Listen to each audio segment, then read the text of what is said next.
జూబ్లీహిల్స్ ఉప ఎన్నిక ప్రశాంతంగా ముగిసింది. ఈ సెగ్మెంట్ లో మొత్తం ఓటర్ల సంఖ్య 4,13,65 ఉండగా నిన్న జరిగిన ఉప ఎన్నికల్లో 1,94,631 ఓట్లు పోలయ్యాయి.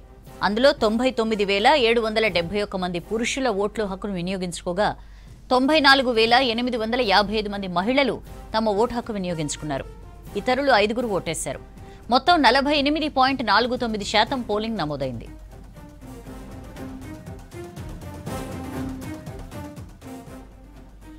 14న ఉదయం 8 గంటల నుంచి కట్టుదిట్టమైన భద్రత మధ్య కౌంటింగ్ ప్రారంభం కానుంది. అందుకు సర్వం సిద్ధం చేశారు ఎన్నికల సంఘం అధికారులు. కౌంటింగ్ కు 10 రౌండ్లు 42 టేబుల్స్ ఏర్పాటు చేశారు. పరిసరాల్లో బాణసంచా కాల్చడం నిషేధించింది ఈసీ. ఇదే ఇష్యూకి సంబంధించి సదా మనతో ఫోన్ లైన్ లో జాయిన్ అవుతున్నారు. డీటెయిల్స్ తెలుసుకుందాం.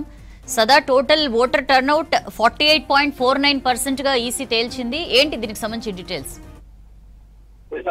టోటల్ టర్న్అవుట్ కాసేపటి క్రితమే అఫీషియల్ గా ఈసీఐ ప్రకటించింది. 48.49% వచ్చినట్టు ప్రకటించింది. సో దీనిలో మొత్తం 1,94,631 ఓట్లు పోలైనాయి. సో యాక్చువల్ గా 4,01,365 ఓట్లు ఉండగా దాంట్లో 1,94,631 ఓట్లు పోలయ్యాయి.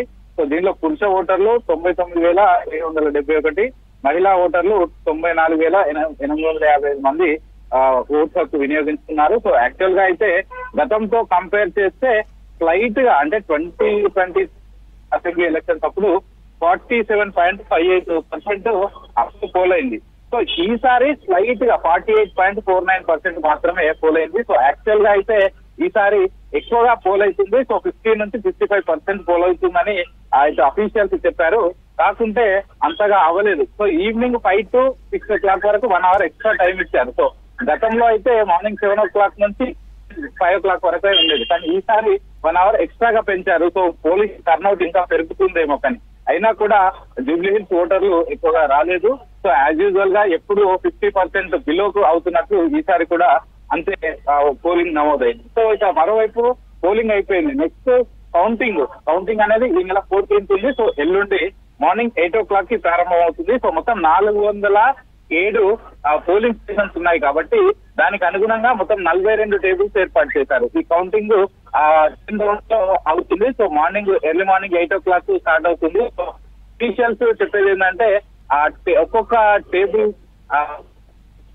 సుమారు ఒక 20 నిమిషాలు పట్టే అవకాశం ఉంటుంది. కాబట్టి ఆల్మోస్ట్ ఇది ఒక 2 hours లోనే ఫలితం తేలిపోతుంది. సో మార్నింగ్ 10 o'clock లోపలనే జూబ్లీహిల్స్ ఎవరు గెలవబోతున్నారనేది క్లారిటీ వచ్చేస్తుందంటూ కూడా అఫీషియల్స్ చెప్తున్నారు. సో ఇక మరోవైపు కౌంటింగ్ పరిసరాల్లో కూడా కొన్ని ఆంక్షలు విధించారు. సో ఎలక్షన్ కోడ్ అమల్లో ఉంటుంది కాబట్టి యూసఫ్ కూడా కోట్ల విజయభాస్కర్ రెడ్డి స్టేడియంలో అది డిఆర్సీ సెంటర్, అక్కడనే కౌంటింగ్ ఉంటుంది. సో కాబట్టి ఆ చుట్టుపక్కల ఒక 100 meters మేర 144 సెక్షన్ అమల్లో ఉంటుంది.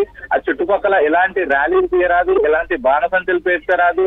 సో గెలిచిన తర్వాత ఆ చుట్టుపక్కల ఒక 100 meters మేర ఎట్లాంటి బాణసంచ పేర్చకుండా ఎట్లాంటి సంబరాలు కూడా చేసుకోవద్దంటూ కూడా ఇప్పటికే ఈసీఐ ప్రకటించింది. సో దీనికి అనుగుణంగానే అధికారులు ఏర్పాటు చేస్తున్నారు. సో ఎల్లుండి వరకు ఆ కౌంటింగ్ టైం ఉంది కాబట్టి ఇప్పటికే ఈవీఎం అన్నింటినీ కోట్ల విజయభాస్కర్ రెడ్డి స్టేడియంలో భద్రపరిచారు. సో అక్కడ 3 అంచెల భద్రతా వ్యవస్థ కూడా ఉంది. ఇప్పటికే సిఐఎస్ఎఫ్ అధికారులు ఉన్నారు, సిఐఎస్ఎఫ్ సిబ్బంది ప్లస్ ఇక్కడ లోకల్ పోలీసులు అందరూ కూడా అక్కడ ప్రస్తుతానికి అయితే సెక్యూరిటీ ఇస్తున్నారు. సో ఎల్లుండి ఎర్లీ మార్నింగ్ కౌంటింగ్ స్టార్ట్ అవుతుంది. అధికారులు 6 o'clock అక్కడికి చేరుకుని అన్ని ఏర్పాట్లు చేసుకుని కౌంటింగ్ మాత్రం మార్నింగ్ 8 o'clock స్టార్ట్ అవుతుంది. సో మొదటగా బ్యాలెట్ ఓట్లు, అంటే ఈసారి ఈ బ్యాలెట్ ఓట్లలో సర్వీస్ ఓటర్లతో పాటు అటు ఈసారి వృద్ధులకు అలాగే వికలాంగులకు హోమ్ ఓటింగ్ కల్పించారు. సో దానిలో 103 మంది అప్లై చేసుకోగా 101 మంది ఆ హోమ్ ఓటింగ్ చేశారు. సో మొదటగా వాటిని ఓపెన్ చేస్తారు.